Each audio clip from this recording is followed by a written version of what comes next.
right-hand side yet again. Yes, he's trying to pressure out the solo lane. We saw him do it in game 1 and a little bit in game 2. His goal is to kind of just pressure out Snowflake. Terra. Oh my god. Oh my god. Brian Codex out here soloing Alfredo, the support, taking down the ADC. That's got to be a clip that we throw somewhere, man. That was absolutely bonkers. Alfredo not feel the global ult, but she's here despite that. And we might see Apollo able to come as well. He does the final basic as Kairos tries to finish it off with the dash, but Fuzzy Clay did this, but regardless, it will be a Primal Fury going the way of Fuzzy and the Wuzzies, and now over 10,000 gold up before 20 minutes into the game, and it wants to be even more. Warden trying to chase out Kairos. It will be some peel, but Fuzzy joining in on the ultimate, gonna force out the ultimate from Kairos as well, and he might just get away, but it forces to dash into a rough spot. Raijin dashes as well, trying to get damage from the Taiko Drums, who gets taken out before he can get more than one shot off, but Alfredo finding himself a double kill, looking for the triple. Fafnir low, triple kill coming out from Alfredo. He's going to look for the Quadra, getting low here, trying to find it onto the Artemis, but Double Mumble doing a great job of zoning him out and gets the dash to finish off the kill. Soul still alive, wants to put more damage into this Sobek, and he might be able to finish it off, and he does. 4 members fall from Going Ghost, only 3 members on the side of Fuzzy and the Wuzzies, and I gotta say,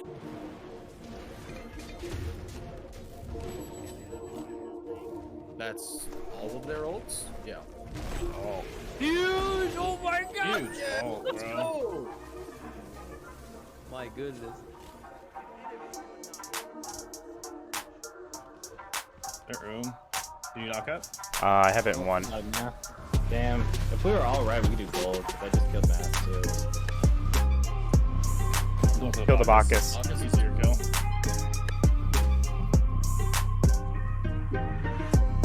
Coming over. Nice job. He jumped? Yeah, Nope. he jumped around me. Yeah, we don't have anyone else coming. He's gone. I'm just We can leave and go. quick. Good shit. Oh, just supports carrying games.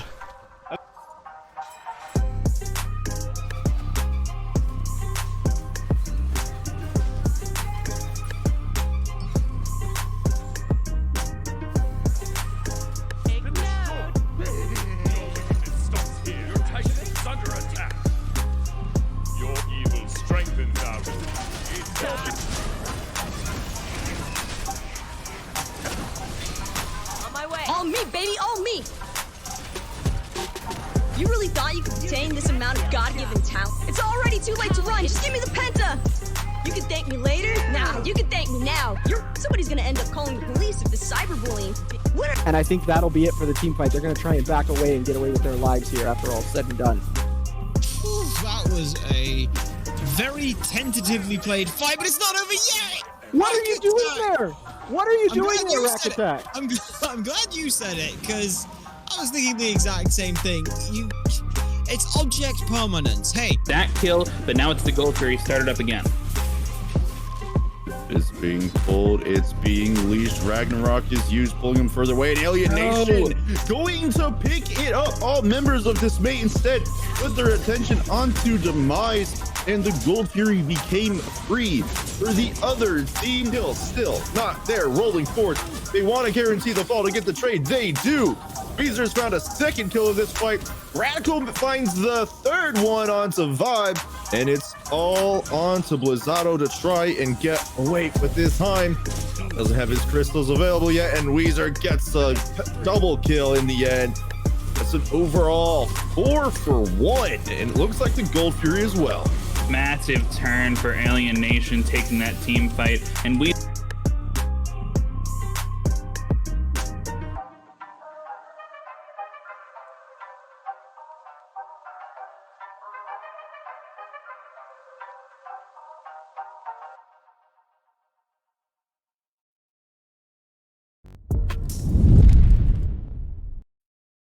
Welcome.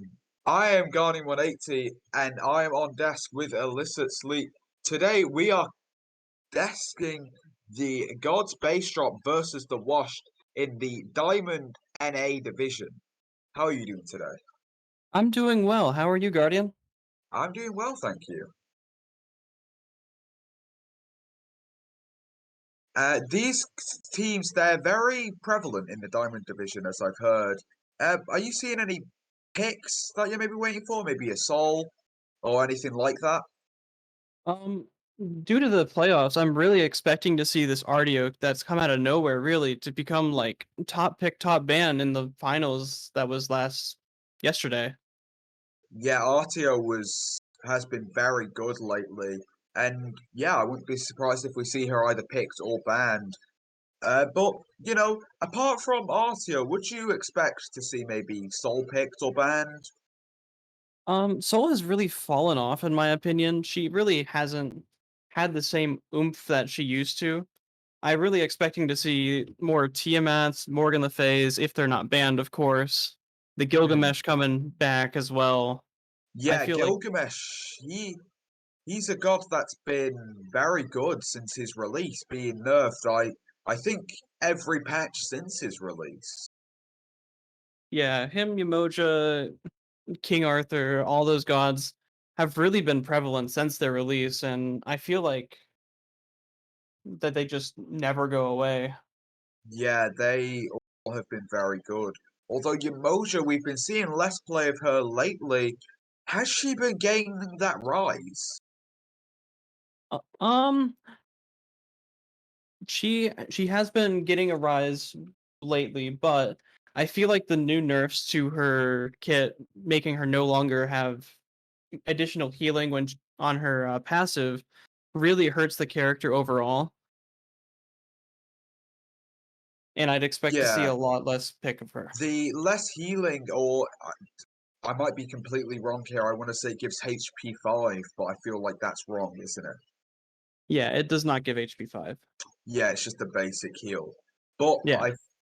her too is very good at breaking shields, although we're not seeing very many shield having gods in the meta right now, as all the gods that have shields, they're really not, we're not seeing them too much. Yeah, I wouldn't expect to see much of the shield gods until at least next patch when that Geb gets that huge buff. The buff obviously being to his, I want to say, his Cataclysm and his general kit. Yeah, his Cataclysm has damage that scales up to 720 damage at max rank. Now, Yeah, and very, very good at killing other tanks. Probably going to see some Geb in the solo lane. Okay, we're going to go to Desk now. Sorry, what? I'm waffling a bit there. We're going to go to Pick now. My bad. all right. We're definitely going to see what they're going to pick and ban here. Yeah, we've just talked about the picks and bans we're expecting to see, but I'm somehow expecting to see. Oh no, I want to see some, off meta picks today. Maybe a bit of Ra. Not my favorite god, don't get me wrong, but I wouldn't say he's exactly the best god right now. You think Ra's the best god? No, I say you wouldn't. He isn't the best god right now. My bad. Ah, yes. He definitely struggles, especially into things like the Raijin and the Tiamat. Just can't put out the amount of damage that they can. With the Raijin and Tiamat, they're also pretty tanky. Yeah, Rajan, he's been very good since we saw that initial rise. We are seeing a Persephone ban. Thank you to King Bartu in background right now, who said that she's making a rise too. And obviously the Wash, they already know. They're banning that instantaneously with the Tiamat ban too. You talked about the Tiamat ban, but why do you think Persephone is so strong right now? Persephone just has an incredible amount of damage. Like, you'd never expect the Persephone to just one hit a tank, but if she full combos just about anyone on the map, they will die. Yeah, she is very strong at that. Even before her semi rework, that's always been what she's decent at or good at. Gilgamesh ban, that was a very expected ban, and it's no surprise. Artemis ban. she's. Why do you think they banned Artemis? Well, Artemis really is one of the best hunters in the game right now, and her Tusky can just go through a team fight and really hurt anyone that it hits, because it hits like a truck It through that does, team and fight. with that CC, it just goes through the team, CCing them all for 1 second plus. And Odin, I've not seen him banned or picked in a while, personally. Although I have been seeing him in, general ranked games. Can you explain to me why he's strong? His cage, people have like refound out how powerful that cage is, and with the amount of damage he can do through the laning phase and get to late game rather easily, it just allows for a better team fight when the enemies can't really move. Yeah, he can just cage people in there, and then if they want to jump, they're taking some serious damage for that. With the Osiris pick, he is a very good solo laner right now, with healing, self-healing solo laners being very good. And Osiris, obviously, he has the kit to stop healing fully in his ultimate, as well as that being his main jump. So in my opinion, he's not the best, but he is definitely very good in today's meta. What do you feel about that? I feel like he's really good. I don't think he's the best solo laner right now, but right now in the jungle, he is really, really crazy with the amount of damage he can put out while being one of the tankiest gods on the map because of his mitigation passive. Yeah, his passive giving him percent mitigation every time he uses an ability. And also in his three, if he uses his three on an enemy, he he takes less damage from that enemy. And if they stay in that general circle, they will get stunned. So I'm assuming that's one of the reasons why he's a good jungler too, especially with junglers being not the best, let's say, right now. Yeah, with how much damage that carries are able to put out right now, him with the mitigations and the percent damage reduction that he's able to put on enemies, it just really helps him stay alive through all of the damage. Yeah, very good. And we're seeing a lot of picks that we were kind of expecting. We're seeing God's Bait dropped with the RTO, like you said, and Raijin.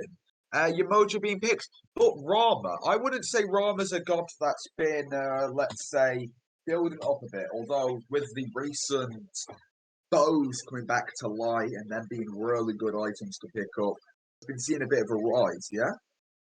Yeah, Rama's really been seeing a big rise in the meta. With the bow build, he's able to use that build very well with his two stem.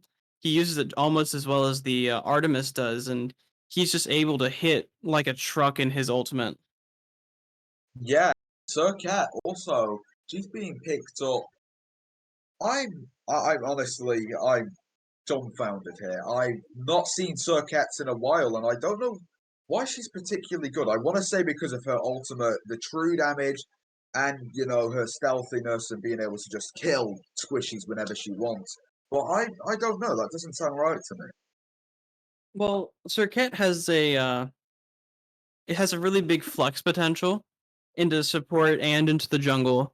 And in the jungle, she's able to one-shot squishies very well while being very mobile, which allows her to take a lot less damage. So she's able to jump around a team fight, kill a squishy, and then jump out without really taking much damage. Yeah, that is a very good explanation. She can just jump in, deal tons of damage to a squishy. For example, like the Artemis that they could have banned because she doesn't have a escape. And Rama doesn't have much of an escape either, in my opinion. And just jump on them and then get out after they've committed the dreadful crime of true damage. Yeah, that true damage is really nasty on her ult as well, especially if it's able to spread to other people. Yeah, her ult after you kill somebody, it spreads that to nearby enemies. Yeah, see, and then Izanami pick. Izanami, like Artemis, like Rama, she is being back into the light, although, in my opinion, I don't think she ever left that light. And she gains from that bow buff too. Or the bows in general, shall I say. Yeah, her one gives her that attack speed, and in lane, she's a really big lane bully because of how fast she's able to clear the minions because of her autos being able to go through minions and then come back. Yeah, and she has that slow and silence. She has the silence on her ultimate and the slow on her too, if I'm right. Mm-hmm. I'm sorry for cutting you off there. And we're seeing Jing Tan. That is a very good flex pick. That Xing Chen is really going to the solo lane. It's not really a question here because we got the Emoji going to support and the Osiris going into jungle. And the Xing Chen is really good against this Izanami and even the Serket because her damage is based off her auto attacks. And so is the Izanamis. And Xing Chen has the ability past like level 9 to reduce the enemy's auto attack damage by 50%. Yeah, she is quite strong. Merlin. Let's talk about Merlin for a while. He's Merlin. He is Merlin. He is Merlin. That's one thing, and he is also one of the most prevalent mages right now, if I'm correct. He is played rather a lot, especially in diamond level competitive. He's played a lot more there than in the SPL, but in competitive, he's able to burn objectives and burn targets down really, really quickly with how much damage he's able to pump out. Yeah, he can make that change. If FG is coming up, he can always just be like, okay, you guys want to take FG? So do I. And then that enhanced FG, that can win a game even if you're behind at some levels. And we are also seeing a Kefri.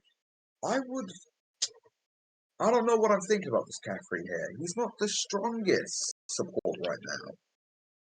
I am really loving this Capri pick, honestly, because it seems like what the Wash wants to do is commit everything onto one target, kill them, and then continue the team fight afterwards. But if they are able to, but if they commit everything onto someone and they get Capri rezzed, then their entire plan falls apart. Yeah, they can't really do much after they've used all their supers on one guy. Okay, we're gonna go straight to the game now. I'm gonna leave you with Dinosaur and King Barto, and we'll be back with the breakdown. Thank you guys on the desk. It is Dinosaur joined by King Batu, bringing you the Wash facing up against God's Base Drop. King Batu, how are you? Doing pretty well. Excited for some of these picks. I know they mentioned on the desk about seeing this RDO, really seeing that resurgence from the SPL. So I'm really curious to see how it's going to do in this matchup, especially against some really difficult gods like Merlin and Osiris. I feel that are not the best matchups for it, especially when you got a emoji to keep everybody safe. Yeah, I think that these two lineups are very interesting, right? They're not quite what you would maybe see at the SPL. This Merlin, maybe a bit of a surprise pick, but I feel like Merlin, especially at this level, just does really, really well. He's got a lot of objective burn, although he does lack an objective secure. And we'll see how that plays out, but Raijin's objective secure isn't exactly, S tier either, right? So it'll be fun to see how that sort of plays out. I think there's a lot of cool dynamics here. You got the Guardians solo lane, so probably won't be turning our attention over there anytime soon. And I love seeing Capri back in the meta. It's I'm a big Love Bug fan. I don't know about you.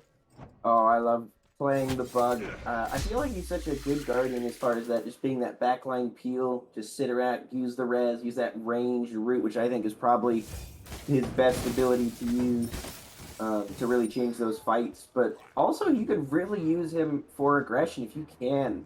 Blink up, abduct on that pluck that you can just grab somebody. You can do so much in a team fight, really start things off. So I like seeing the Kepri, and of course that ultimate when you get used to just bail somebody out it's always a good feeling.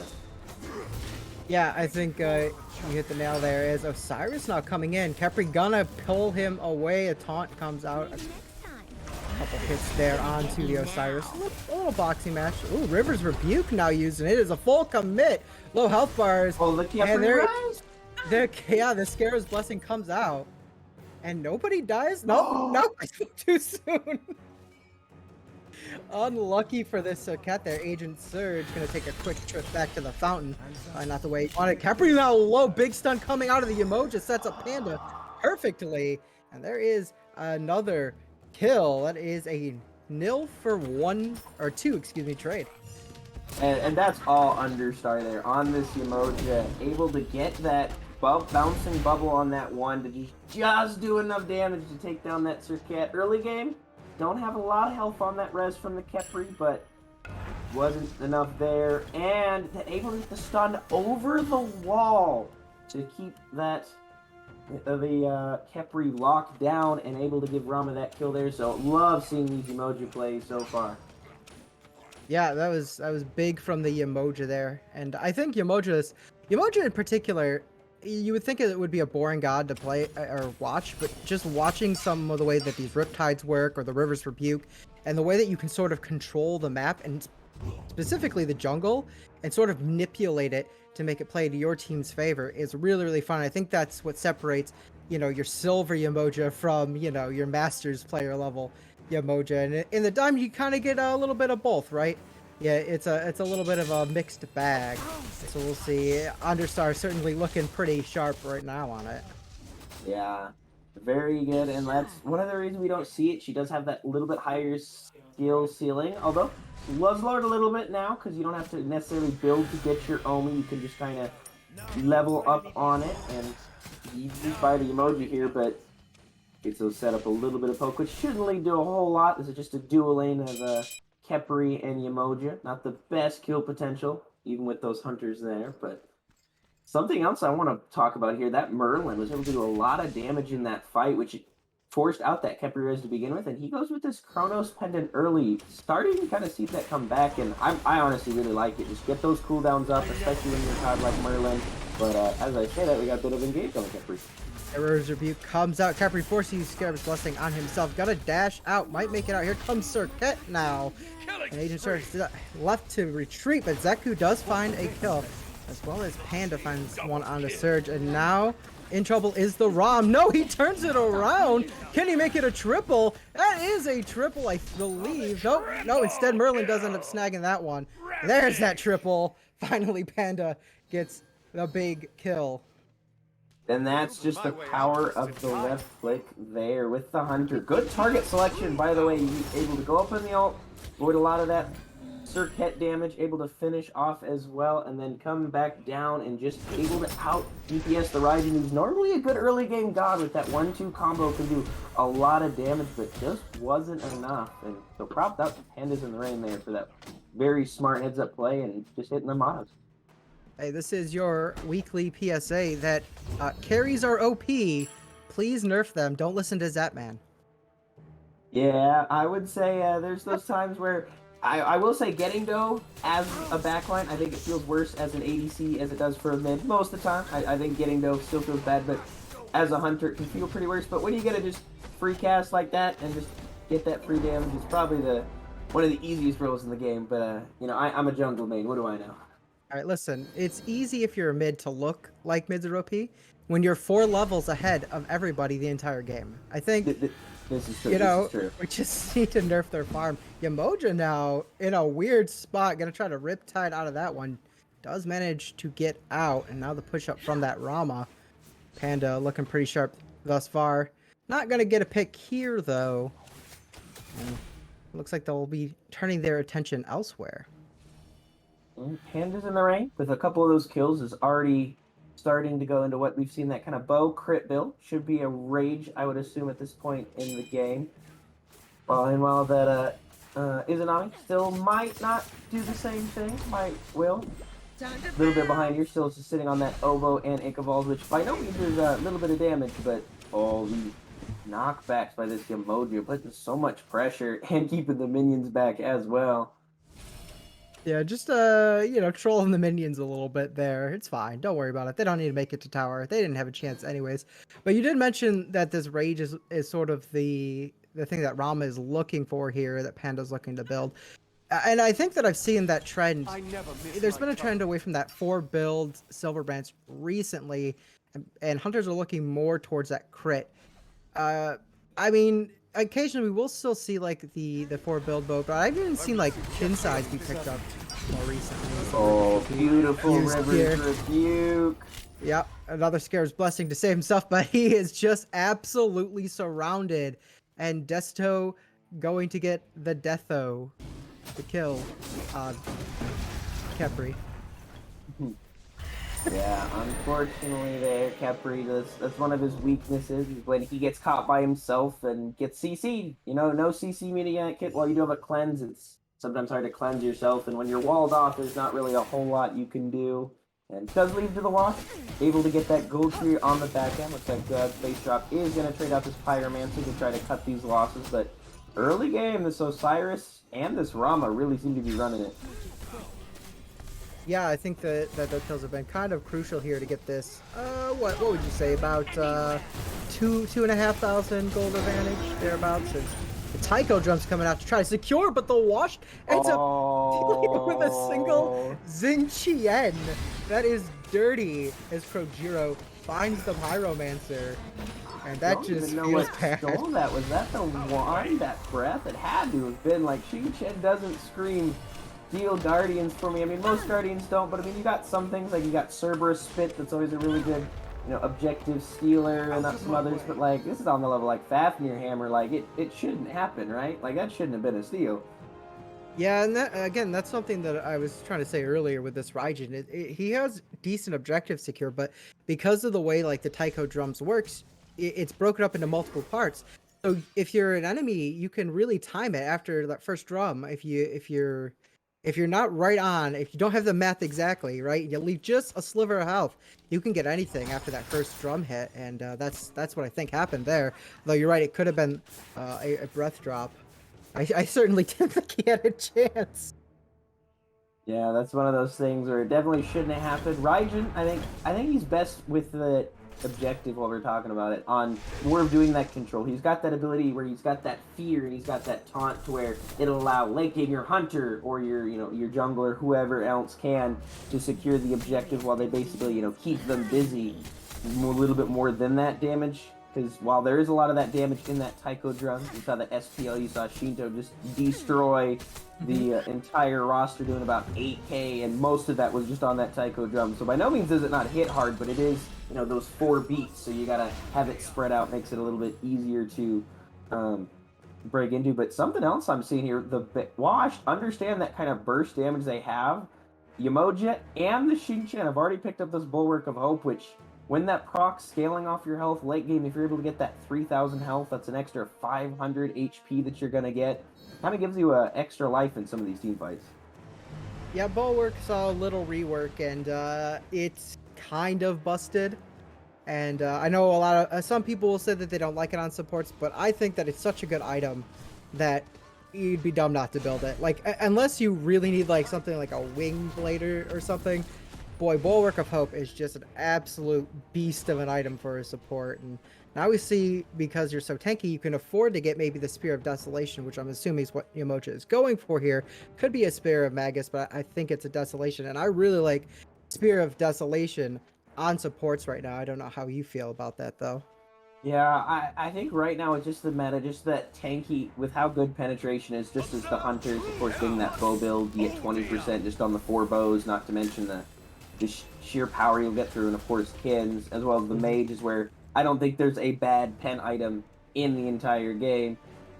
So really, you don't really want to go like full tank, because it doesn't just make that big of a difference. So why not get yourself a little bit of utility, get that Deso passive, reset your cooldowns, which a lot of times getting that dash out, that 1 CC ability, can be the difference between you or one of your team living and one of the enemies dying. So it gives a huge swing when you get that proc in your favor. So I really like it. Getting it early, especially on Yamoja, is nice. That alt has a 120-second cooldown, going to be up to 140 after this. I don't know if it's a bonus or the next full patch is really going to put that behind his rage finish here by the Rama. You see that first crit come out of things to come. Yeah, I was just thinking too, like, how does Spear of Desolation actually work with Yamoja's kit? And obviously you get the advantage right there. I don't think that it actually does anything for other abilities, though. I might be incorrect. Although it will in the future Yamoja rework where they're like, I think, because they're like adding cooldown to her wand or something like that. So that'll be interesting. But I think having that River's Rebuke up so much quicker is always nice, right? That's always a good thing. Yeah, just that inherent cooldown, but also the passive. With those abilities, it kind of resets, and I believe how it works is it gives you that little bit of Omi to get those cooldowns off because it resets your cooldowns for them, so it gives you a lot of pressure here. Rom? Go for a little bit of an ego snipe there. I don't know if he had the damage there, but basically just trying your hand. He's level 17, 2 levels on the enemy ADC, and 3 to 7 levels over everybody else on the enemy team. Why not flex your muscles a little bit and puts the God's base drop team back far enough to where this Oni Fury they can drop uncontested. No other ults used besides that. As now we start getting to see the power of that Emoji heal just bouncing to everyone. All I gotta do is hit one of your team and everybody gets it. I don't even really need to target the low health target. Yeah, I mean, we talk about the strength of Rom's ultimate for sealing objectives and starting team fights, getting him out of sticky situations. But as you saw, you could actually use it to zone a little bit, and it certainly helped them secure the Fury there. And now they're going to look towards the Pyromancer. That Fire Stance going to burn that Pyromancer down, fighting fire with fire. But now the team fight breaks up. Rivers Rebuke, huge stun placed onto the Jing Qian, and now they are going into the fight with full force. Being chased out is that Arceus. And here comes the Circuit dashing in. Johnny is God, finds a kill. Is that Kepri 2 tick to secure that kill? It's a secure. Yeah. No, it's not a kill steal. It's a kill secure. As Osiris finds one on to Agent or Argent. Is that Argent Surge? It's Argent Surge. Excuse me. Not Agent Surge. Thought Lieutenant Surge got like a promotion or something over here. Yeah, I don't think he quite got promoted there. I guess he got demoted to seeing that gray screen for a little bit. Ended up falling with that chase down from that Osiris. But something else, little bit thing in that fight. That Ardio there, I don't know if you guys saw that on the thing, but green grayed out for a little bit. And it confused me to see who that Kepri was low because of that HP bar being gone. But shows how close to dying that Ardio was. Just that Merlin damage in that fight, as you can see, starting to actually surprisingly below there on the charts. He's still below Yamoja and quite below the Xingqian, but you know, solo laners and their fake slap damage. But not surprisingly, this Rama 12k player damage already. Got that crit, now has that dominance, probably going into that Deathbringer as well. Gonna be slapping with these crits, but something else that I'm really liking, Exi and then Silver Branch. I believe, if I'm correct, Exi procs on the backswing of the Izanami autos, so despite getting nerfed and having to take 4 autos to stack, I believe it stacks only in 2 for Izanami to get that 24% pen, so not something I was really thinking about, but I kind of like that. Oh, that it would be an interesting interaction there, and certainly it's gonna make life a lot more difficult for these tanky frontliners, right? You know, that percent, what is it? Percent protection reduction is what it's technically listed as, and so you know, you can have 40% penetration and 36% you know, protection reduction, and you know, you can get a little crazy with that. Yeah. Of course, you got got dominance in there. You're getting an extra 5% on that auto. So basically, they just don't have any protections at that point. You know, you're just basically doing true damage, and your team is as well. Yeah, you might as well just build yourself a damage Xingqian at that point. Little dance here, Fire Giant salsa, you know, as it is Fire Giant o'clock about that time that we look towards this objective, and the Wash is eager to start this one up. They got the Fire Giant down to about half health. It's a slow burn, and I think they might pull off of this one. They still have it. They're hoping to get it. Now the Taiko drums is used, and the damage is coming out. Rama jumps up into his ultimate. Gotta get some nice clean snipes. Not gonna find any kills though, but puts up some good damage. Oh, the into the water machine. They go into River's Rebuke. This is a lot of damage. Panda finding a kill. Desto also finding a kill. Raheem finding an answer though for God's base drop, and that is a 1-for-3 exchange. Xingqian ult, huge, able to get not just the Kepri but the res as well. Argent Surge trying to stick around and maybe try to contest this, but just 3 people down. You've got decent people up to try to contest it. Rage and Circuit definitely have some potential. Circuit still having that ultimate. but I don't know if he's gonna be there in time. Yeah, certainly a little late on that Oh, one. I thought you Wash. stole that for a sec. Yeah, I Wash thought I gonna. was stolen on that timing. Yeah, Wash cleans up that one though. I just a little too late on that from the Circuit. A little bold too. And I don't know how you feel about that maneuver. Is it worth going for the steal at that point, or should maybe that Circuit have looked elsewhere? Maybe looked for that speed buff invade and then return to base. I mean, what are the chances you think that a Circuit jump is going to steal that fire giant? Probably not likely. I don't think at this point in the game the Circuit has that leveled, usually level the 1 and 2 before, so that's maybe doing, 150, 200 damage. Don't quote my math, I'm not the greatest Circuit player. But I don't hate that test at all. You got the Rage in there, you want to make sure not everybody just goes on him. Make sure that he's got at least a decent chance to get himself out. And with some of the low HP targets, Yamoja dead, you want to make sure at least that they can't just... Well, there was a gold free there. You can't make sure that the emoji they can't sit around and let the emoji have that buff. The tanks at this point in the game are probably the second most important person to have it behind your ADC, I think. So I don't hate it. You die, they all back, they get the gold theory that you really weren't going to get tested, and you respawn. So might as well throw your hat in the ring and see if maybe you can get a freebie. Yeah, I mean, there is something to be said about not giving your opponent free objectives. I think that is one of like the worst plays that you can make. I mean, obviously there are moments when like you honestly don't have a shot in the world to contest something, and you might as well just look elsewhere, right? Especially with that Draugr now, could always be a good backup plan, right? But I think that the game is close enough that they certainly can still contest it. Although they are about 11,000 gold behind now, and so that is a colossal lead. 23 minutes, even 23 minutes into the game. Yeah, and looking as we get to those siege defenses, I don't terribly hate God's base drop, but the problem is the Wash just have such a good like fight selection. They have that River's Rebuke where they can kind of catch somebody out, that Xing Chen ult to kind of burn some of these beads, so when they get this Osiris Merlin damage to go in, that Rama from behind, it's gonna be really hard for God's base drop to defend, which they have a decent defend. Raijin's got some good clear, but both of their Guardians kind of want to be in your face. Circuit kind of wants to be in your face, so really they don't have the siege built for a siege defense as far as their team comp goes. It's more of around just pushing them off, and the Wash aren't going to make that easy with these walls and these ultimates of these two Guardians. Yeah, I think both these teams kind of have a front foot minded composition, and so now you have a front foot minded composition playing on the back foot.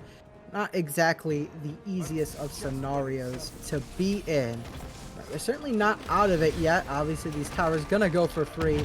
No point 24 minutes in the match trying to defend those anymore, especially when the enemy has Fire Giant. And so now the Wash looking to step back off, maybe looking to reset, push up these waves a little bit so they can go and set up for that next Fire Giant. Still not going to be an EFG.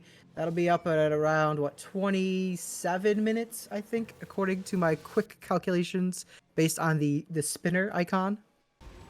Yeah, it's after 30 minutes, so I think we'll have one more Fire Giant before then, unless they opt to just hold it out, which I don't think it will be. They'll probably have, like been that 27-minute Fire Giant, so might as well get it. Try your luck for a siege before going for that EFG, but looking at these builds now, I really think that this next siege is kind of going to be a do or die. If they go for the siege or around this Fire Giant fight, because God's Base Drop have about got the best, defense as far as their builds are going to go. RDO already had that Spectral. Circuit now has that Spectrals as well. Kepri hopefully will have that Spectrals finished by that time, and that's really going to mitigate this Rama. You're not going to do a whole lot to mitigate an Obshard, Soul Reaver, Merlin. So hopefully they can try to do their best in these fights, but they're really going to have to try to bait some of these cooldowns, I think, before they can really re-engage for themselves. Yeah, a little 2-on-3 action on the left side. The Wash holding their own at the disadvantage, and I think God's Base Drop just looking to play a little safe until that Fire Giant. You don't want to concede it now, because that if you get picked, now it's a 4v5, and suddenly that allows for a pretty successful Phoenix siege when you have the Fire Giant, and it's going to be difficult to defend at that point. So it looks like they're opting to play things safely for now. man. I mean, they can only play it so safe, but this is what they got to try to do, is try to catch up in some of this farm, which would be really hard, especially when you've got not the greatest siege defense where you kind of need everybody there in that 5v5 to try to split the map. But as Fire's respawning, we see that the duo lane is over there in that duo lane, looking to get that T2, which means that as soon as this Fire drops, should be an easy burn here for the wash. That Deathbringer now finished for the Rama is just going to melt this with that Merlin, and less than 10 seconds that it was up there, it's already dropped. Able to trade out that T2. Shin-Chan hopefully going to be able to chase out this Izanami pretty far. Should be able to get that back off. And yeah, now they're going to have to redo this siege. Starter item starting to be finished, though. That Hidden Blade for this Osiris for Desto. The Gem of Focus for Merlin's going to give him just that extra bit of damage and survivability with that movement speed. And of course, that Leather Cowl's got push Panda even further into that attack speed, and going to be a lot harder to burn him down as well. Just that by himself movement speed passive. Yeah. How do you feel particular about that trade out? It looked like the Wash opted to take tier 2 tower instead of defending the Fire Giant. So essentially they traded tier 2 tower for Fire Giant.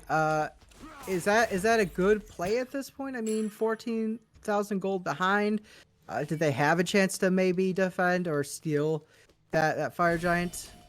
I really don't think they did, because in a steal potential, like, your best steal right here is going to be Izanami ult or Raijin ult, which aren't the best objective, ults to try to get off here. So you're really looking to either, cause a messy fight where you guys are able to get the last hit after they started up, or, just kill them, trade the Fire Giant for a deicide, basically. And when you're 14,000 gold down, nobody has your starter finished, your jungle really doesn't have that much damage, going for that Bulwark, that Spectrals, that Period Wind, which is not an uncommon, but still not a whole lot of damage in that build, and trying to play into just the zone spacing of the Yamoja and the Merlin really makes it difficult to try to keep. I don't hate it all. I think just get your gold where you can, get that Spectrals for your Kepri finished, and pray you can guys hold this siege until you guys can get on parity with some of these starters. Yeah, I think the one thing that can be said is it did cause some members to have to return, right? And so they had to delay their siege a little bit further. Now we're just seeing that siege finally take place, and a little poke back and forth as the Rivers of Buke now coming out to the fight. Big crit damage placed. Now Rom goes up into the air. Can he find a kill on the brush? He's low on health. Not gonna quite get anything off of that, and turn their attention back to this Phoenix, looking for something, anything. They get the Phoenix. Do they retreat? No. They're gonna double down, go even harder into this team fight. Now Panda looking for the kill. Crit on the Rom. 2 crits. He's got the kill, and these crits are coming up big, doing huge numbers, and Panda's looking like an absolute menace to deal with. Just on that siege, they dive started really well timed with his Ardio Kepri in that siege, but just 2-3 autos bring that Ardio down to a quarter HP, where she had to just turn around and get back out. And as you saw in that Raijin, 700 and I believe 80 something on that crit as they force down this mid Phoenix just by sheer force. This Rama is swinging, and they just don't have the tools to dive him.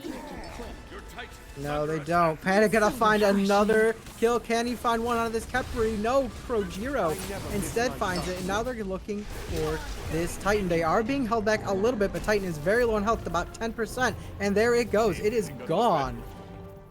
And the Wash take game number 1, proving that they might not be washed.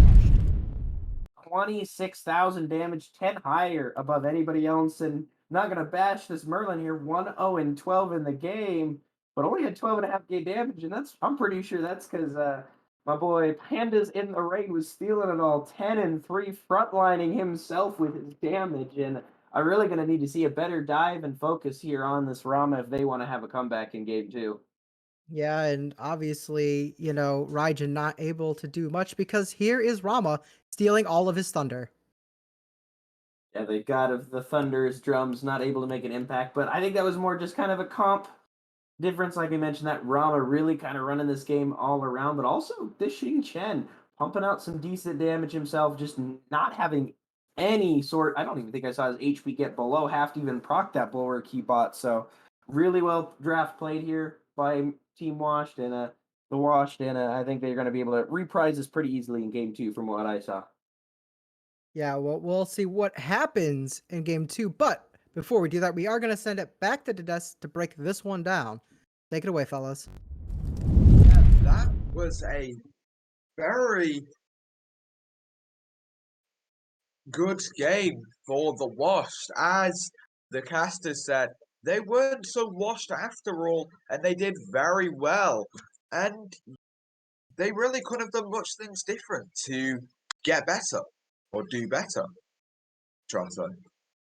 I agree. They really played it very clean, very slow, very methodical, and were able to keep in control of the game the entire time. Yeah, they got Fire Giant quite early once, but weren't able to do much with it. And then they got it again later, and then that was the final blow that they needed to get that really. And they really, we saw there that their comp worked. Yeah, their ability of bursting down the single target, then moving to the next, then moving to the next, then moving to the next, paid off for them the entire game. Yeah, they really couldn't have done much better with bursting down targets. And we saw the Merlin and the Rama do very well, shredding those objectives and just shredding anything in their sight, really.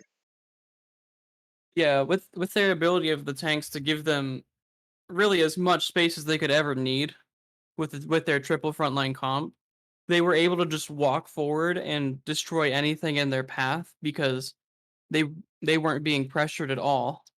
Yeah, they were not getting pushed or pressured in any way, shape, or form, which was really something that gods need to work on, as that was one of their downfalls. Yeah, they need to get to the back line and they need to apply pressure to that back line if they want to win game number 2 here. If they do want to win that game number 2, one thing they are going to need to do, as you've just said, is pressure that Rama. Because if they leave Rama or the ADCs and the mid to just free cast and free basic them, it's going to end up like it did there. Not very well. I agree. Are you Um, expecting maybe a Rama ban in this next game? I'm not sure if you can really ban out an ADC and say that this is going to fix the problems of game number 1. I think Yeah, if you... really I think you have to Sorry. ban I think you have to ban the either the Osiris, the Xingqian, something that front line so that you can actually get past them to get to their back line in order to disrupt their playstyle. If there's one thing ADCs aren't good at, it is tanking. And that is a very known thing. But Yeah. the thing is, if they ban a Rama, that means that maybe there won't be as much space for an Artemis ban or something along those lines. So one of those other ADCs or mid lanes or even jungles, they're going to sneak through and that might be their potential downfall. We're going to go to picks and bans now.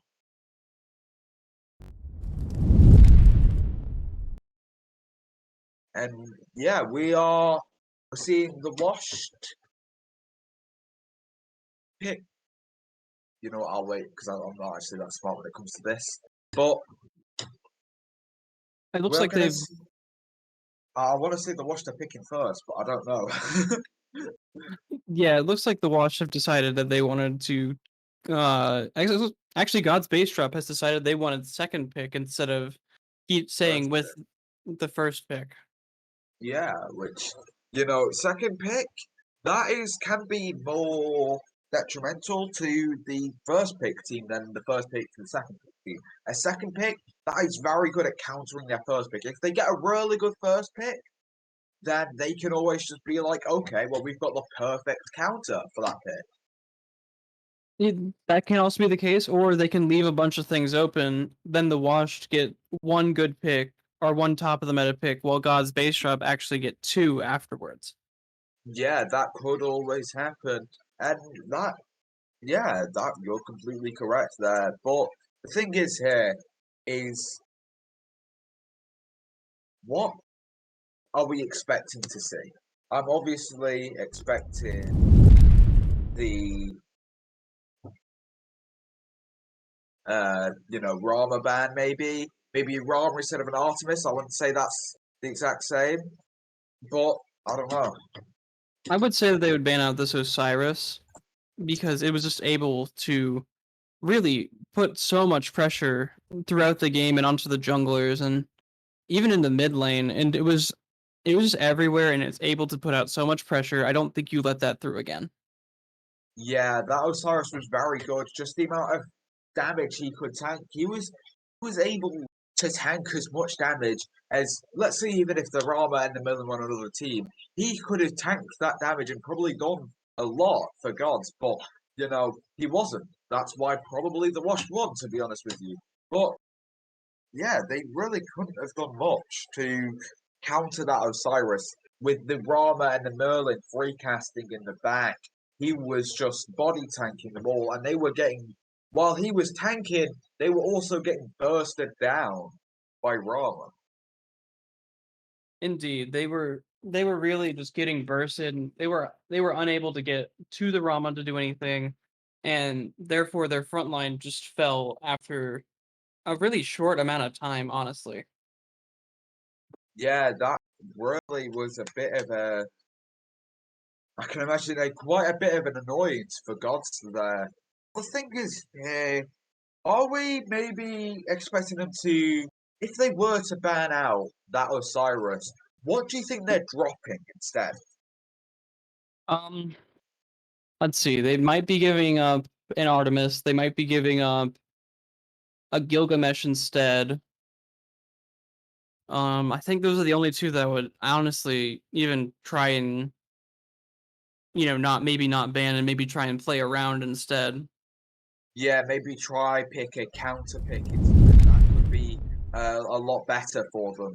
But see, we are now getting into game two picks. I want to say game three. We are skipping game two as sadly game two is not working on due to Smite client.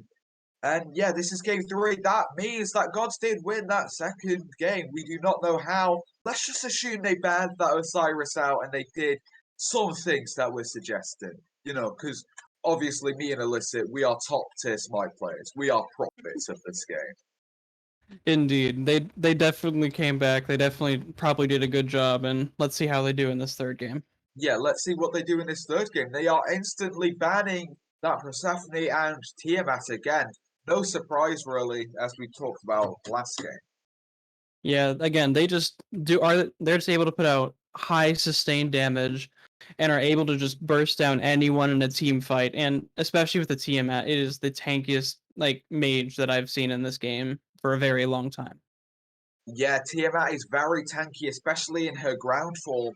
With her ultimate, she can get that damage mitigation and then completely destroy anything with a really good damage and quite good clear for an early game mage and a ground stance changing mage. She has very good clear.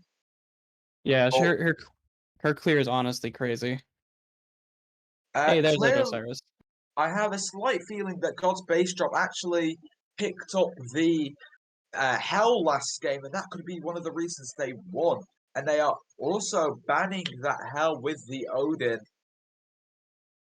Pretty decent bans, to be fair, although Hell, in my opinion, she isn't the most prevalent right now. She is a very big flex pick between the mid and the solo lane right now, and she just has the ability to do damage while also being extremely tanky, especially if out of that solo lane, because her damage is honestly crazy. Her damage is very good, and with the ability to heal her team too, in between casting, it's amazing. God's base drop banning that Osiris. Obviously, they thought after that first game, okay, this Osiris, he is a very big problem, and let's take it to its core, just banning that Osiris straight up, which was a very smart idea. We are seeing the Gilgamesh pick first for the wash. That is probably going to be a jungle pick, as Jungle Warrior is very good until the next jungle changing patch. I agree. I think this Gilgamesh is really, really powerful right now, and especially with the Cerberus being picked up next, I think it is very likely to be a jungle pick here. Yeah, Cerberus being picked up. Cerberus can be a bit of a flex pick, to be honest. picked in the support or the solo lane. It really depends on what they're feeling like, to be honest with you. Although, even in both roles, he's quite good. The Rajan picked, we talked about Rajan last game, and I feel like that still applies pretty much the same here. I agree that Raijin is really, really good at just destroying a team fight. I think he's even. I put him on the same level as Tiamat, honestly. But this Yamoja is probably going to be able to mitigate his damage pretty decently with the shields that she's able to put out on her too, even if she is anti-healed. Yeah, the shields. There's no anti-heal for shields yet, but we will see the emoji shields probably tanking out some of that electric bouncing Raiju damage. With the Morgan Le Fay pick, though, she did manage to get 3 bans, which is a very big surprise to me.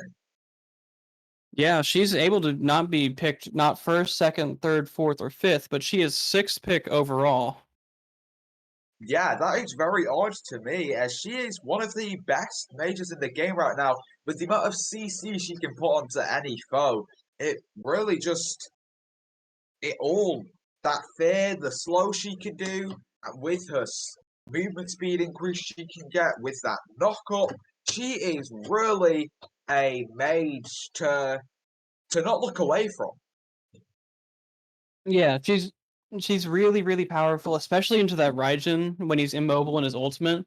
She's just able to drop down all of her kit onto him, and the Raijin just really cannot take that much damage. Almost no character in the game can just take that much damage.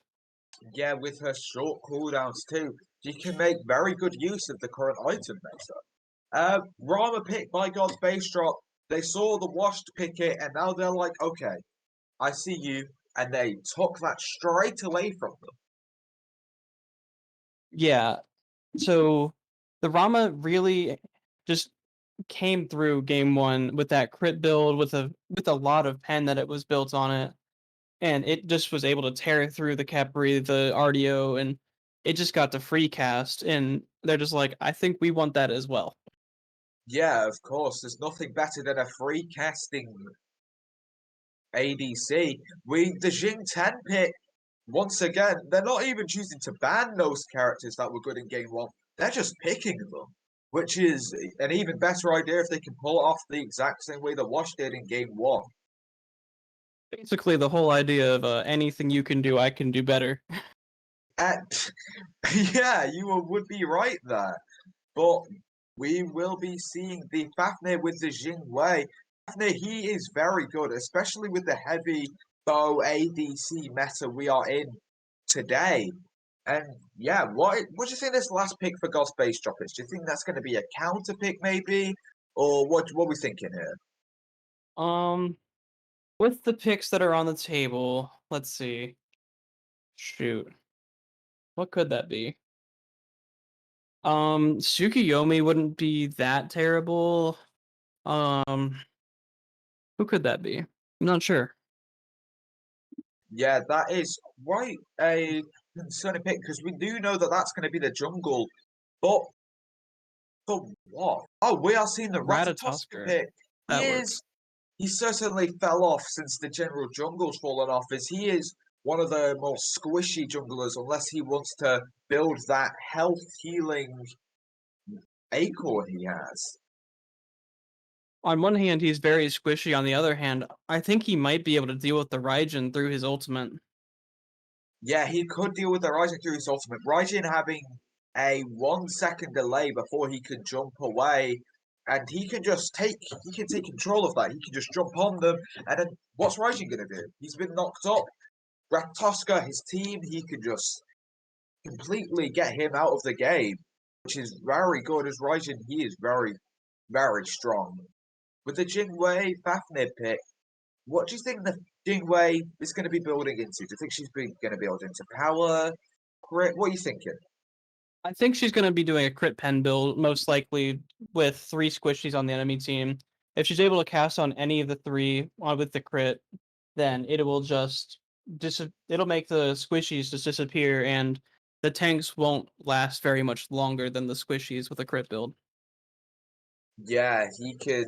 but she can do very well against squishies. That Ratatoska probably isn't going to be lasting long against the Jing Wei, although we will see.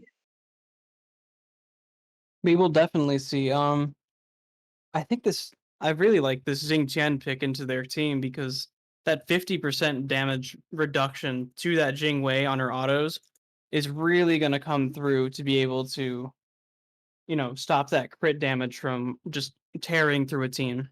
Yeah, it was going to be very scary. Okay, that has been me and Illicit. We will be back again to break down this game. I'm throwing it to you, Mr. Dinosaur, and Bartu.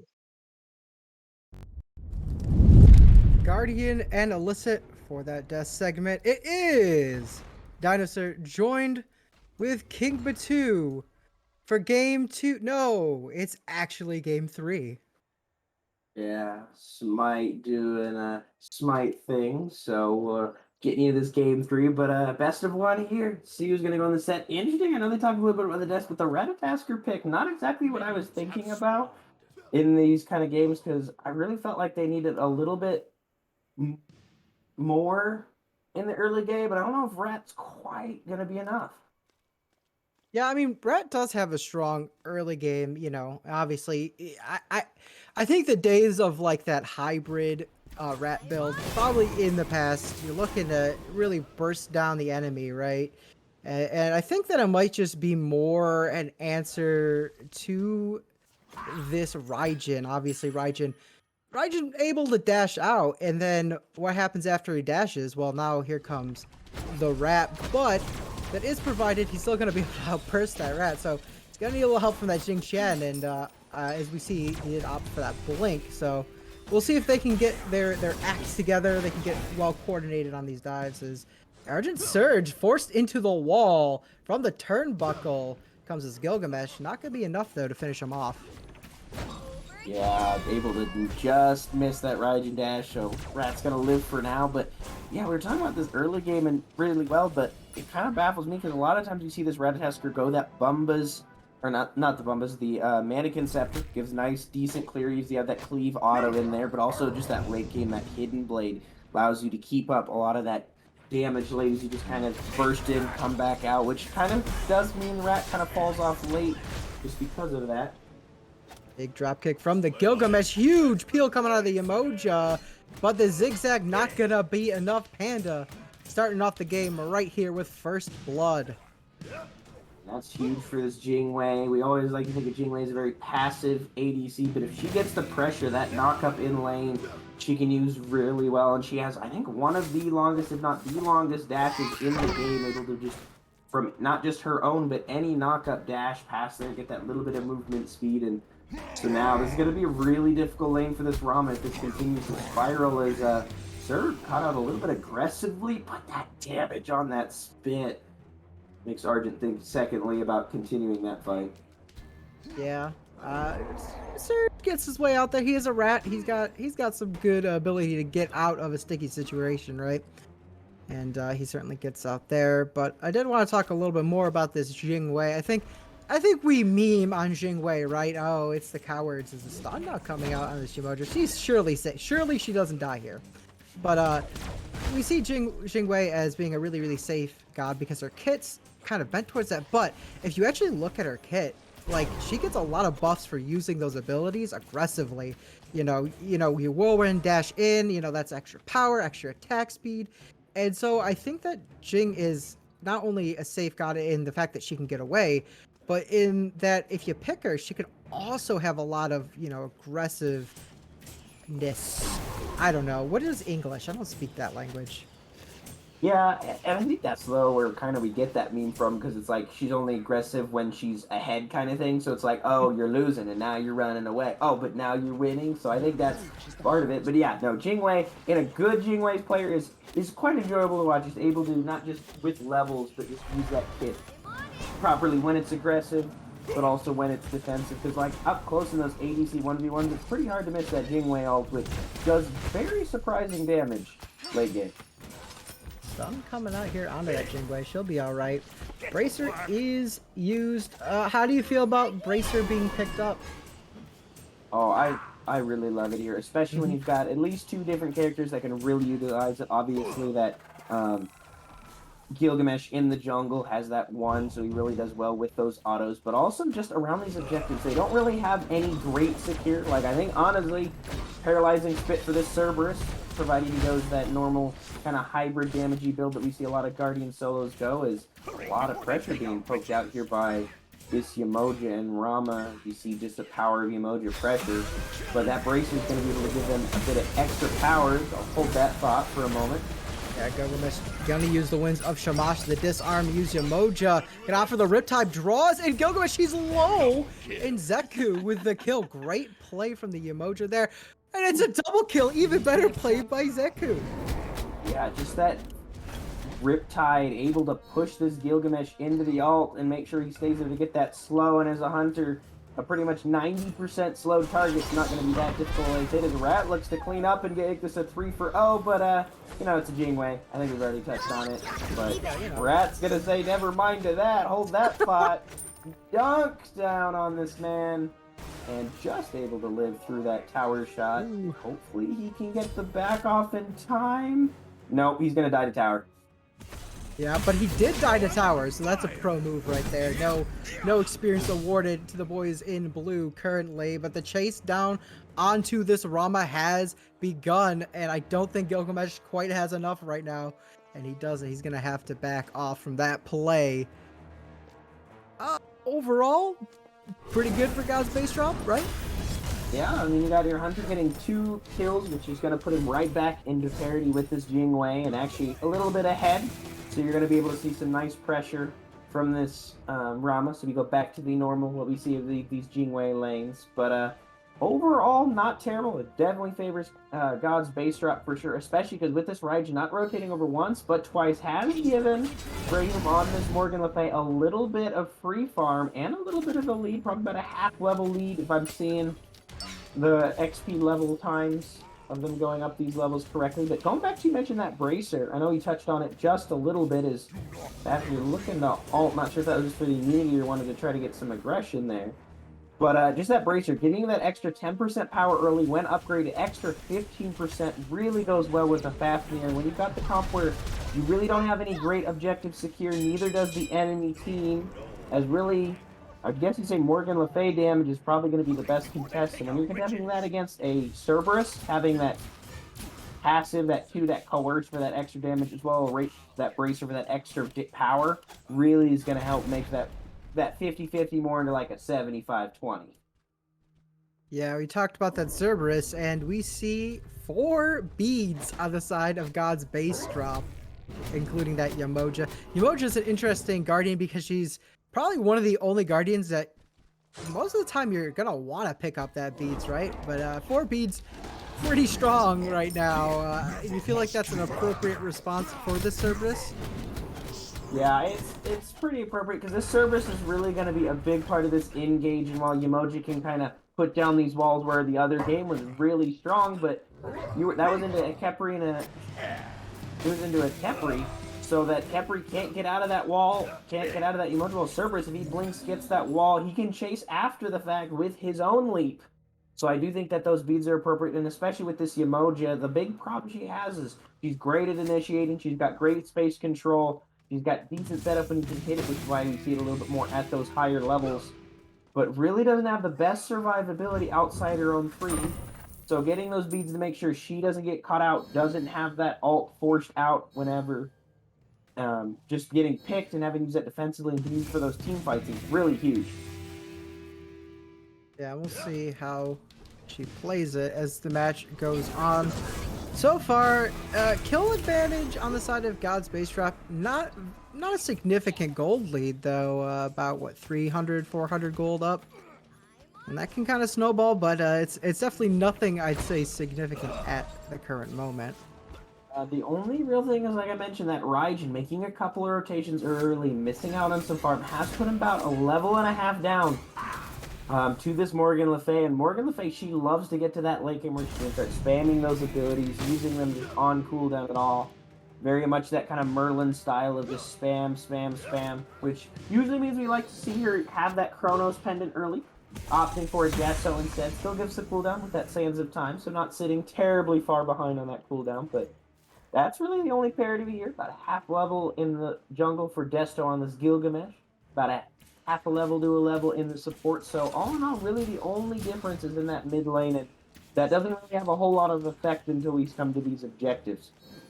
How do you feel about Raham just sort of opting for this double pen? It has been a long time since we've seen a good double pen build like this. As Argent Surge finds a kill on the Raijin in the mid. That's going to put him up to yet another kill in the lead. Here comes a hammer out of Fafnir, follow up by Gilgamesh. He's low. Raham is taken out. That Morgan not going to live. Rivers Rebuke use. Finds two. That's a big setup for the team. Onto Fafnir. Johnny as God finds a kill.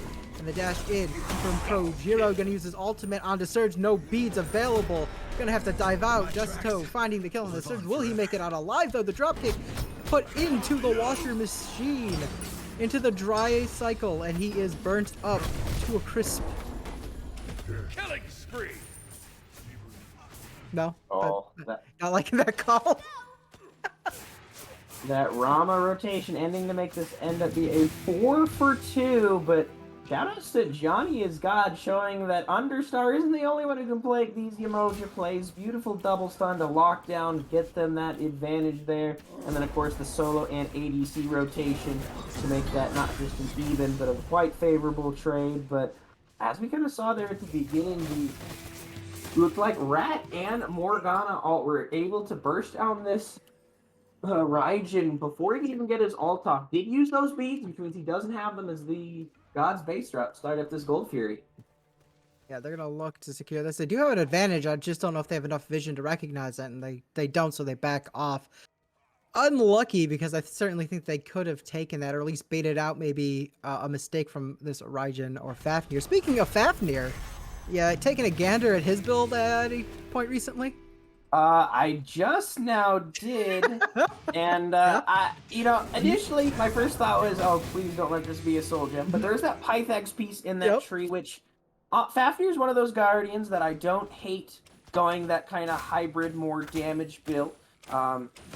Jokingly with my friends, like to call him Fragnir, just because he gets so much damage in that draconic form, and that Pythax piece also is not a bad tank item. Got some nice health. Got as well as a nice and passive lifesteal to give your team. That's also going to pair really well with that Gilgamesh Leap, also giving a little bit of lifesteal as well. So just another team aspect here that's going to be going around. I think I might have preferred to see him get that Deso, just because in that Draconic form you get those cooldowns back quicker. It's very huge just getting that double stun off. But I don't know. We'll have to see how it plays out. I don't think I've seen this on the not a Gilgamesh, a Fafnir.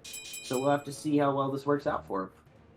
Hey, can you do some quick math for me? What's 26% of 300 damage? Not a lot of healing. Not a lot of healing is the answer. I think 75, roughly, somewhere around there. Yeah, I think that if you're picking up this Pythax, you're not looking to make any use of it from yourself. You're more looking to boost the healing of your team, and I suppose that could work. I think I agree with you. I think Deso would have been my preference, but I have some weird obsession with Spear of Desolation on Guardians, so don't ask me, I might be biased.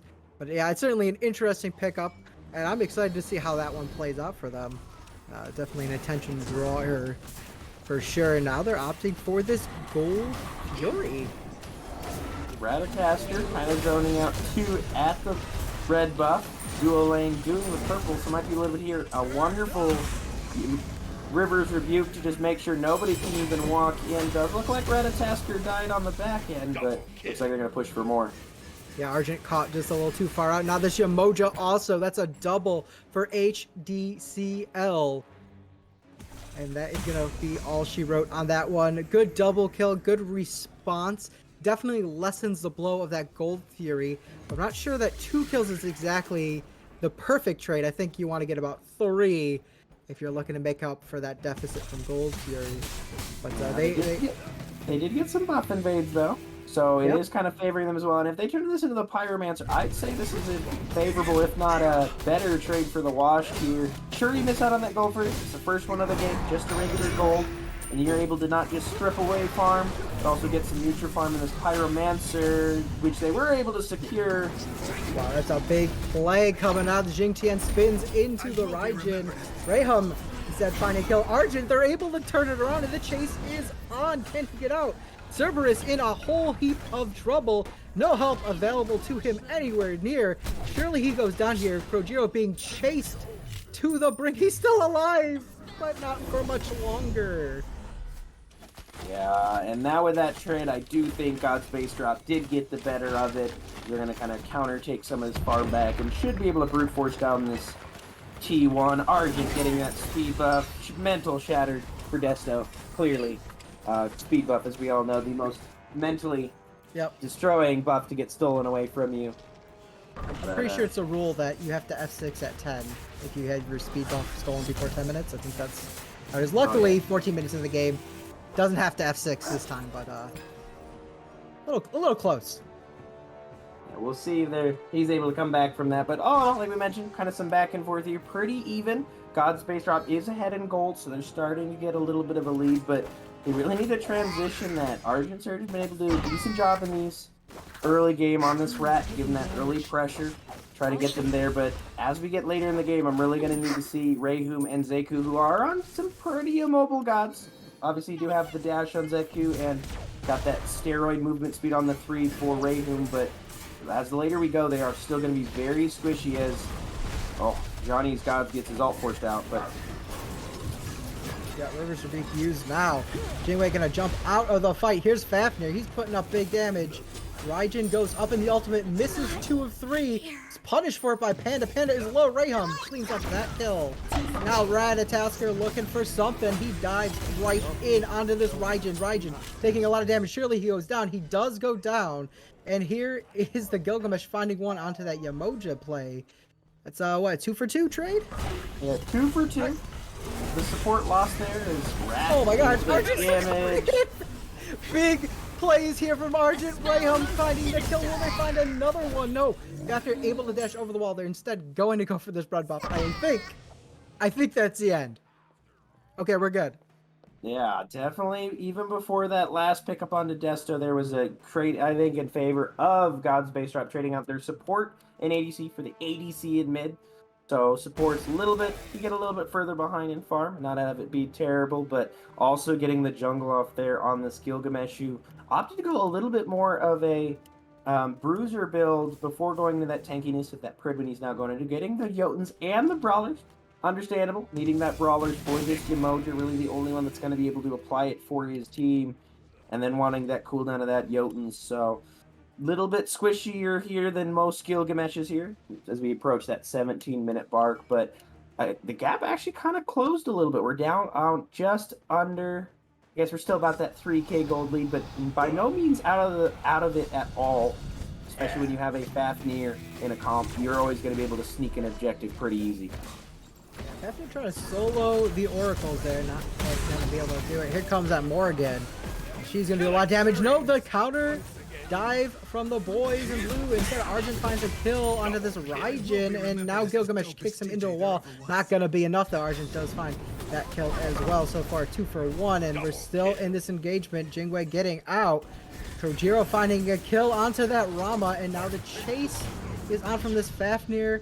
Cerberus doing so much work, getting both kills in this fight and getting a triple himself, and he's barely had any damage done to him. Man is full tank and doing all sorts of damage. A little bit of slap fighting as the solo laners have their usual, just not in their lane, but huge actual turnaround there for the Wash. Krojiro getting a lot of value in those fights, and this might be the Gold Fury, which can really put him back to parity in this game if they can get it. Yeah, the Washed now looking for this Primal Fury. Good zoning from the Cerberus. He is a big tanky boy, as you mentioned. Low health, this is a risky one. Emoji gonna throw the big ball into the Washer machine. They go. The Wash does secure it. And now they might secure a kill onto that Cerberus. Finally, they do. As HDC comes in to finish that one up. The Cook finds one onto Panda. That tick on that breath, able to get it, but respawn timers do favor the Washed as Desto and Raijin will each come in to clean up a kill respectively for themselves. So just like that, we're back to an even game, if not favored for the washed, only down in, what, 50k, 50 gold? Not 50k, 50 gold. So pretty all but even, and relic situations also a little bit in their favor as well. Yeah, and it's getting about that time to look towards that Fire Giant. Primal Fury gonna help the Washed take that one. So maybe they'll be looking to play this one on the front foot, but setting up the positioning here is actually God's base drop. They're gonna look for the Pyromancer in the meantime. Let's see if they look for that anytime soon. 19 minutes for such a close game is probably a little aggressive for the Fire Giant, but yeah, we have seen stranger things. Yeah, and I'm never going to count it out when you have a Fafnir in the battle, as well as this Yemoja, able to do a lot of sustain to where it might not be the quickest objective, but you're going to be able to make sure your team can sustain on it, provided they don't eat too much unnecessary damage from the Fire Giant. But this Cerberus showing Argent why he's such a strong pick right now, doing almost half of his HP with barely any power pen, and he looks to be going into a Divine Ruin, would be my guess. Maybe a Magus, if he really feels like it, but he is into some healers on the other side, so might have to see him go that Divine Ruin. But either way, lots of damage here from this Cerberus. Not surprising. Top of the damage charts, 14,000 damage, even ahead of the Morgan Le Fay. Yeah, Crojiro's been an absolute menace on this pick, and God's Base Drop have got to find some sort of response to take care of him. And I think the order is probably more percent pen, right? Ooh, big bounce though. Forces out the Raijin dash. And you see Raijin does have a Karen's coin. Gonna opt into what is likely a Soul Reaver there, and so that'll help with that situation. As well as that double flat pen and the additional 7.8% damage you get off of Spirit Magus. Not gonna hurt things either, so we'll see if that's the response they need. And no spectral armor, and Rom's opting to that crit, so that might pay off big for them as well. Just a matter of time though for God's Base Drop. Yeah, I don't hate that Krojiro hasn't gone for that Spectrals yet. You're the Cerberus. You got a lot of your tankiness is just in returning that damage, and when you have that prot shred as well on this ROM, they're really going to make him think twice about wanting to even think about that trade. Is Cook trying to get something started and gets the Raijin. That's actually a huge cooldown here that he got for pretty much 3, and he's already got 30% cooldown, so he's going to be sitting a lot prettier, I think, than this Raijin is. But it looked like, yeah, Raijin using the Taiko drums there, and that's a pretty good trade, I think. Taiko drums gonna eliminate a lot of that objective skirm big teamfight damage as Argent Surge just dives right into the fight. Big rad ult. Zeku cleaning up that one. Wins the Samash also used, but a little away from the fight. You see now Fafnir getting a lot of damage, and Argestar gets credit for the kill. Dropkick used onto Argent Surge. He's on the chase, not gonna find it. Omish able to retreat. And if they disengage here, yeah, they're in. There's 2. Zeku finding another kill onto Understar. Understar finding one onto Argent Surge. And now here comes Krojiro. He's Big Panda finding the credit on that one. And Krojiro with the Blink Breath combo. Knockup used by Jing Xian, gonna keep him off for now. And the chase is still on. Yeah, this emoji should eventually fall to this Jing Wei, but able to use that Riptide to keep her away. Meanwhile, Surge chasing all the way back to the T2. Ult from Best.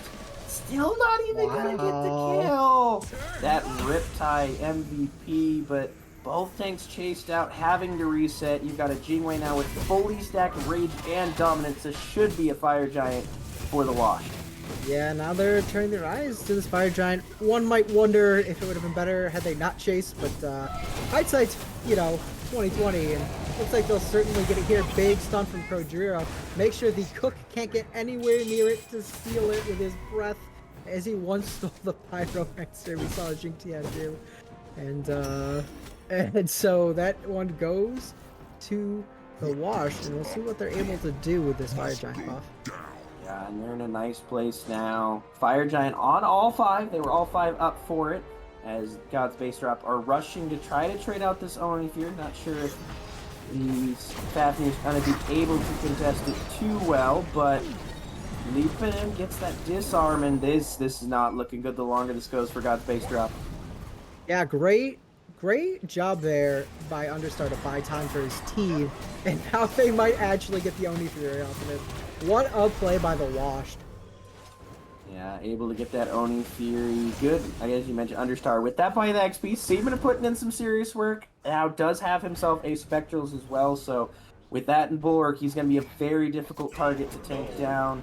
Really going to not be able to catch him out. Doesn't have the ult for a little bit here, as he did use that on that zone, but I don't think they're going to be looking for a siege. I think they're just going to be looking to wipe these T2 towers. Alcojiro gonna tank the tower for a little bit. Yamoja stun is missed, and now they'll have to wait a couple more abilities to get that one back up. We'll see the bubble come out now. She has that stun available once again. More tanking done. They do take the tier 2 tower, but God's base drop don't lose any players from that. A tier 2 tower against Fire Giant 24 minutes in, you know, still with all your boys up, not too bad of a defense, I would say. Yeah, the hardest part right now is going to be these Oni waves, because really the biggest part about a tier 2 tower push is obviously if you can, you want to keep them up as long as possible. You know, keep some sort of bastion of safety if a fight goes right for you to get out on. But with these Oni waves pushing all 3 waves means that you gotta have to split up, which means not only are you going to lose these towers, but you really aren't going to be able to get a whole lot of farm while doing it, because sure, you lose the T2 towers, they don't give a whole lot of XP, they give you some gold, but really the biggest part is you're not able to farm while that's happening. You got to make sure that you at least pretend to defend, make sure they can't just get a free Phoenix, and that's the biggest part of that loss, is that while they're doing something productive as 5, you as 5 as well usually aren't getting anything off the back end as well. So hopefully we'll be able to see God's base drop try to split up this map well, as Argent Surge kind of cut out a little bit by himself, but hopefully he doesn't get punished too hard. Yeah, OD Fury very disrupted there, and you saw, because Morgan and it looked like Rom also rotated that left lane to take care of that issue, while now the Wash get Pyromancer, and so if they do lose somebody, they'll get quicker back into the fight, but it doesn't look like they're going to look to push any further, so no deaths probably anytime soon, unless somebody decides to just stand in the Fire Giant pit for about 30 seconds and do damage for no reason. Yeah, and now this is the part where some of these starters are going to come up. That duo lane has theirs, the Leather Cow and the Sentinels. Probably would have liked to see the Boon personally, just as we're now in that sieging part of the game on a dive character like Fafnir, but not a bad starter by any sort of means. Pro as well has the Sundering Axe finished and a Spear of Magus off that last siege as well, so he going in is going to be absolutely chunking on these dives, and then I have to respect him as if he was a squishy jungler. Oh, what's going on with Morgan here? She's got what, 4, 5 technically, we'll say 4.5 items. Going on level 20. Just a little too far behind the Wash. I guess that's the gold deficit for you, right? But that's gonna hurt them in those team fights, surely. Yeah, not sure how far she is behind the Iraj, but of course, a lot of those towers being wiped, and still, while the T2 in mid is there, so the God's base drop do have a win con into these late game team fights where they can push down that win, maybe get a Phoenix, trade some stuff out with a fight gone awry, but a lot of that here isn't seeming to have too big of effect. Morgan Le Fay still top damage, 3, 3, and 7, going into an Ob Shard now, looks like. Opted not quite to get that starter finished here yet, but getting a lot of that damage off, and I think that's partially because pretty much every item has some sort of pen or health-based damage, so still scaling decently well despite being behind. I was gonna ask you, what you thought about not upgrading that starter instead of opting to get the T2 of Obshard. But I think considering the way that Krojiro has been able to be so dominant and Understar as well on that front line, and obviously you have a Gilgamesh who's building a little tanky as well, maybe Percent Pen would benefit you a little bit more than the extra power you're gonna get out of upgrading that into a Pendulum of Ages. So yeah, and that's one of those things where it's like, if you have the gold, maybe you'll get the starter, but it's one of the here or there. If you just need those cooldowns to get it off, if you actually just need the raw damage, So I don't hate anyone. Definitely, I think you could use a little bit of that raw damage from these tanks going in is start up the Fire Giant, but the Wash aren't going to get it that easy. But God's Bay drops the ult! Big steal from God's base drop. Now low health bars from the watch. Raijin getting decimated. Rayham finding the final blow. And now the attention's turned back on the Rayham Desto being taken out by Zeku. And Krojiro now surrounded as well as that Fafnir. He ults up. Krojiro finding a return kill, but that's a double for Zeku now. And the chase is on. Rat, meanwhile, fighting that Jingwei, gonna turn his attention back towards this objective, and they might be able to push towards the Phoenix and maybe even a finish if RG can heal up enough, surely. And there is the damage, an unofficial triple kill for Zeku on that team fight. Big plays, big respawn timers for the Watch though. Panda's gonna have to make a huge play here if he's hoping to delay long enough for the boys to return. Big crits though. And Jingqian not able to get his breath out to reduce the damage. That's 5 crits. Big River's Rebuke is used. Uh-oh, I don't think she can get in there. Jingwei is boxed out. And now the Titan's at half health. It's going down. It's being melted. And there goes the final bastion of hope. Panda is taken out. And God's base drop takes game 2, completing the reverse sweep. Yeah, wonderful fight there. Chaos on the both sides, and they just were able to get that last hit, and with that damage there at the end, and that win column we had just mentioned, that mid Phoenix being able to be pushed in, and unfortunately, Jingwei, despite having that crit, wasn't able to get on those squishy backlines where it mattered. Yamoja and Ching Chen just too effectively tanky, allowing them to get the end there and win that game 3. What a wild one. Yeah, that was a fun match, and I now really wish we could have saw game 2 because I want to know exactly how they transitioned, what in game 2 they found, that really made the difference for them. And it looks like they ran with something similar. I mean, the Mojo was impressive. Argent was able to do what he was supposed to do. He got caught out a few times on that rat, but that's sometimes what happens when you're a jungler and you have to get into the right position. Zeku looked absolutely fantastic on this Rama. And I think that if you look at the watch, though, they had an equally impressive, performance. It's just one team fight went the way of God's base drop and they were able to secure it. Yeah, sometimes it's that coin flip, and that's what makes Smite so exciting to watch, is just to see how the coin lands, but definitely a great game, as well as Emoja plays I really enjoyed on both sides as well. Yeah, Yamoja, like I said, man, Yamoja is super fun to watch, especially in the right hands. Well, don't take our word for it. Why don't you listen to what Guardian and Illicit have to say on the desk? Take it away, boys.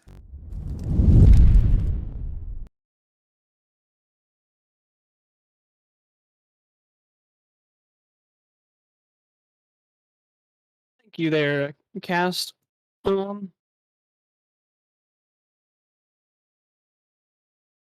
I just have to say that I feel like God's base drop really did a great job in really sticking together as a team and stopping the Cerberus, who was really doing a lot for his team. And just to say how much the Cerberus was doing for his team, he did the same amount of damage as the jungle support and the mid on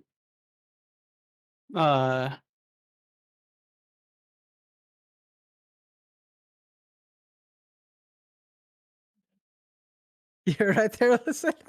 No, I'm Sorry not. about that, everybody. We're having some technical difficulties with Guardian on his end. His microphone not quite working. Illicit put under the hot seat. Unlucky. Maybe better luck next time. But yeah, I think that this was a really good game to watch.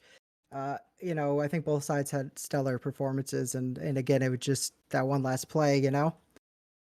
Yeah, I feel like the Fire Giant steal from God's base drop really did secure this game for them. Yeah, and I think you look at the numbers, right?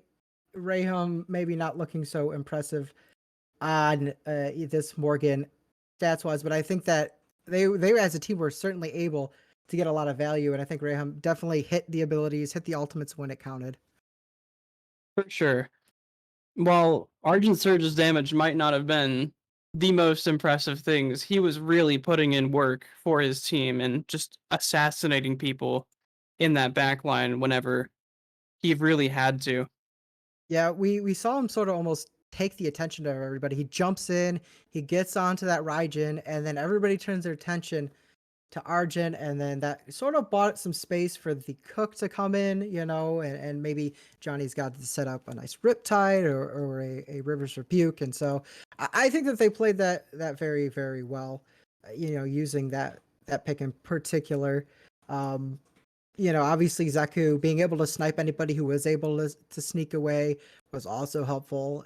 I don't think we saw too many like snipe kills, but he was able to get the damage off. So I think that was pretty big for them. For sure, for sure. I think that one thing that really helped God's base drop along the way was the consistent damage out of that Morrigan, just being able to burst people out of those team fights real fast. Yeah, I think Morgan definitely showing her strength as a god in this one, and as well as the rest of the picks. I think Cerberus was a surprise one for me, right? Like you see Cerberus and you're like, yeah, that's a good pick, but the absolute dominant performance that Krojiro had was I wasn't sure if they were going to be able to overcome that, and then at the end they did. And I think we talked on the cast about that Obshard pickup. Was it the right? And I think in the end that was absolutely the right call. For sure. I think that Obshard really did just make sure that their tanks just did not get to play the game. Yeah, and that's never a fun time if you're in a tank. Well, Alyssa, do you have any final thoughts? I really do not at this point. Okay, I also do not like thinking. So that's going to end our broadcast here. Join us, I believe, at 7 p.m. We have another game that is going to be casted right here on the Albion Giants League Twitch channel. And until then, good afternoon, actually.